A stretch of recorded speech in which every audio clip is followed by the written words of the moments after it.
여러분 안녕하세요. 자, 다들 반갑습니다. 투자의 민족입니다. 자, 오늘의 주제는 엔화 차트 방향성을 파악하기 어려운 이유에 대해서 한번 설명해 보려고 합니다. 자, 여러분 엔화라는 상품은요, 복잡하게 꼬여있는 그런 상품입니다. 자, 오히려 유로보다도 더욱더 좀 꼬여있다라고 저는 생각이 드는데요. 자, 이렇게 파악해야 될 점도 많고 세계적으로 좀 얽혀있는 게 좀 많다 보니까 엔화 같은 경우에는 좀 대응하기가 어려운 부분이 많다라고 생각이 됩니다. 자, 근데 얘는요, 과거에는 오히려 안전자산으로 불리기도 했어요. 자, 그리고 1970년대부터 뭐 한 90년까지 일본의 경제가 엄청나게 강했습니다, 여러분들. 자, 그러면서 엔화가 이제 각광을 받았고, 엔화가 세계에서 많이 풀리게 됩니다. 하지만 지금은 뭐 잃어버린 30년이라고 하죠. 여러분들 들어보셨죠? 자, 일본의 경제가 많이 망가져 있는 상황인데, 망가져 있더라도 무시할 정도는 아닙니다. 자, 이 엔화를 볼 때 우리가 뭘 봐야 되냐면요. 자, 바로 첫 번째로 보통은 이제 달러를 같이 보게 됩니다. 자, 엔화와 달러는 금융상품에서 디커플링 상품이다. 자, 유로와 골드도 달러와 좀 상반된 움직임을 보이는 경향이 많다. 달러가 올라가면 엔화, 유로, 골드가 내려가고, 자, 달러가 내려오면 오히려 엔화, 유로, 골드가 올라갑니다. 자, 다들 아시다시피 아베 총리가 시작했던 게 아베노믹스라고 하는 정책이 있습니다. 여러분들 2012년부터 저번 2020년까지 자, 그 경제정책 패키지를 가리키는 일종의 이런 경제적인 지표라고 설명을 해드려야 되는데, 자, 이 아베노믹스를 통해서 일본 경제가 활성화되고 경제 성장을 촉진시키기 위해서 경제 정책, 재정 정책, 그리고 구조적 개혁의 세 가지 화살에 촌을 했던 그런 정책입니다. 자, 이게 이제 진행되었던 이유는 디플레이션에 대한 우려가 여러분들 강했기 때문이에요. 자, 여러분들 디플레이션이 뭔지 아시죠?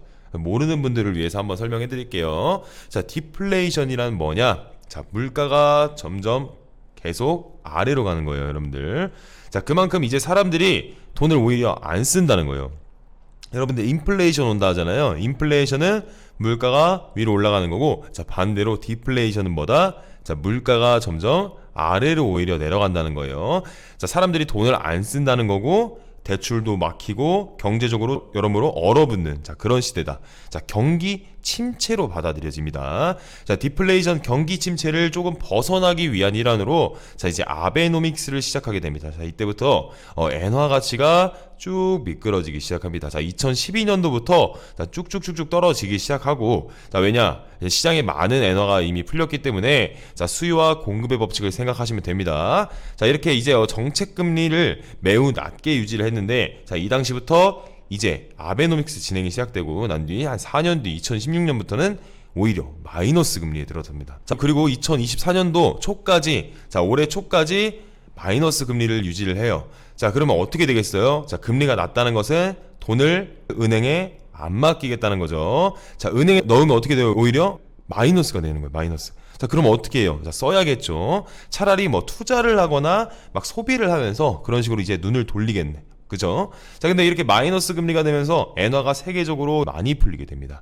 여기서 외환 거래가 굉장히 많이 일어나요. 자, 이거를 엔캐리 트레이드라고 하는데, 자, 엔캐리 트레이드라는 건요, 자, 금리가 낮은 국가의 통화 대출을 받아서 자, 금리가 높은 국가에 오히려 투자를 하는 거예요. 자, 금리가 1%는요, 자, 대출을 받아서 금리가 1%니까 1%밖에 안 내도 되잖아요, 이자를. 자, 그런데 금리가 20% 넘는 그런 국가들한테 1%의 금리를 가진 걸 대출을 하고 20%가 넘는 그런 국가들에 투자를 한다는 거예요, 여러분들.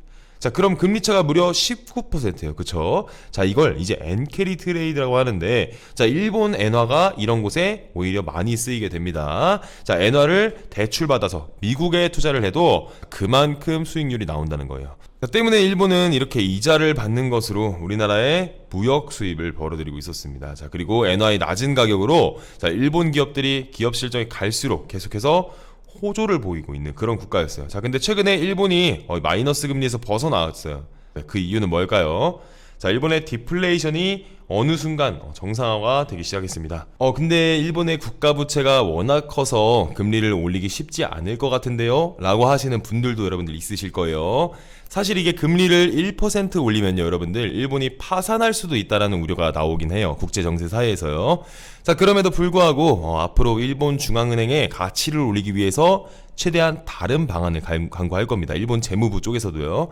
자, 가격을 좀 안정시키기 위해서 자, 모든 수단을 동원하겠다라고 선포를 했어요.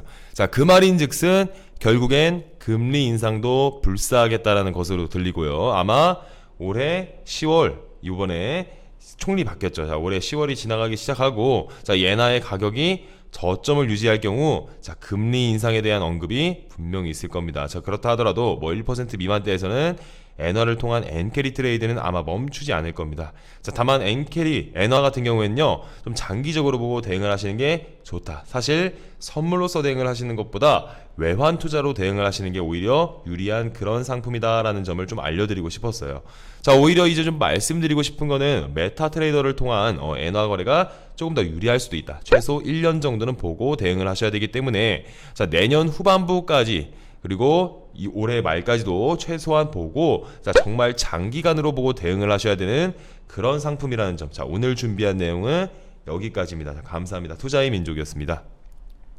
그리고 제가 직접 운영 중인 실전 트레이딩 채널 입장해 주시면 나스닥 복귀 분석 예측 영상을 매일 업로드해 드리고 있으니까요. 많은 분들께서 입장해 주시면 감사하겠습니다. 투자의 민족 채널 링크는 고정 댓글에서 확인하실 수가 있겠습니다. 감사합니다, 여러분들.